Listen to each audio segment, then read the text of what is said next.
Today's My Health segment brought to you by Choose for Health, the world's first superfruit sea vegetable antioxidant chewable dietary supplement.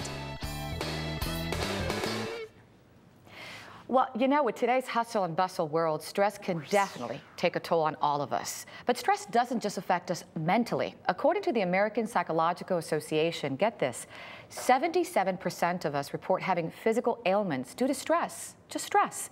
And here to help us fight stress with supplements is our very own resident health expert, Dr. David Friedman. Good morning, Dr. Friedman. Hi, Christy. Good to see you again. And you. Here's something that surprises a lot of people. The American Institute of Stress estimates that 80% of all visits to primary health care physicians are for illnesses caused or made worse by stress.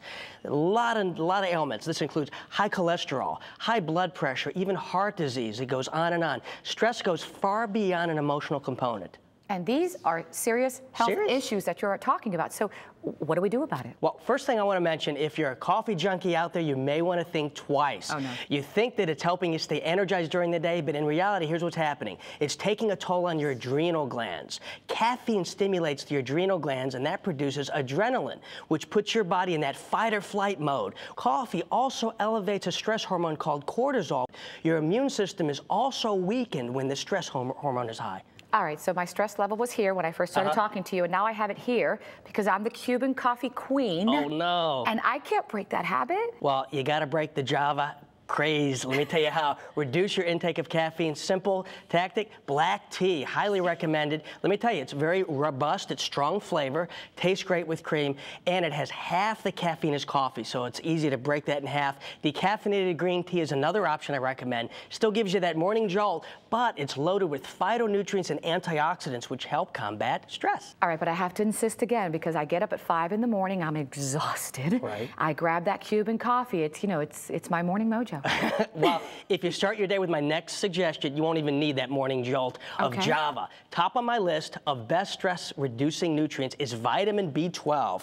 And let me tell you about B12. Research shows that 1/3 of people suffering from stress do not get an adequate amount of B12. That's a high number. But don't take B12 in a pill form. Highly recommended in either a lozenge or liquid. It's the best. I believe in B12 so much, it's actually one of the 16 key ingredients in the product I formulated, Choose for Health, which is a chewable. I've never tried it. Choose for Health? You've never tried? Well, I happen to have some right here, and it has Java Queen's name written all over it. Oh, that's for you.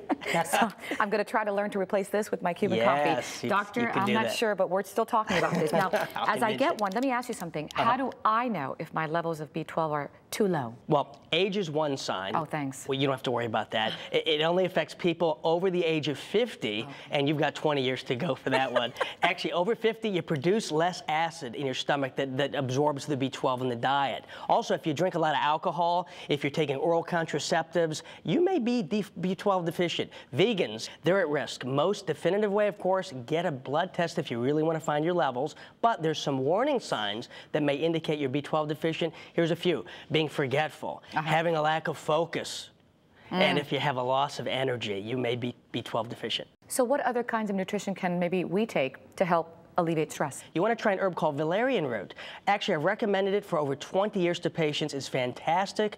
I've been recommending to patients suffering from sleep problems, restlessness, anxiety, also really good muscle relaxant. Okay. Another herb I recommend that combats the dreaded S word is passion flower. Passion flower. Passion flower. What S word are we talking about? Now, Doctor? get your mind out of the gutter. We're still talking about stress. I wasn't thinking that. Get your mind out of the gutter. Actually, passion flower helps you if you're suffering from irritability, anxiety, and stress. It's even been shown to help panic attacks resulting from stressful events. And a lot of people honestly tell me, and I'm sure they're thinking out there, oh, there's just a lot of hype behind these things, but there's actually some science behind it. Oh, there's science behind it. Supplements, they're important to your health and dealing with stress. But remember, the #1 cause of stress out there, there's #1, your own thoughts. This is true. It's not what's happening to you or around you. I'm telling you, it's how you perceive it. What your thinking habits are, they need to be changed, and that can help your levels of stress. Someone once told me, control the controls. Control the controls. Which is true. Good rules to live by. I got to tell you, this was very good. Great. Thank you, Dr. Friedman. For more information about stress and what you can do to combat it, go to thebalancingact.com/askthedoctor. I'm going to try.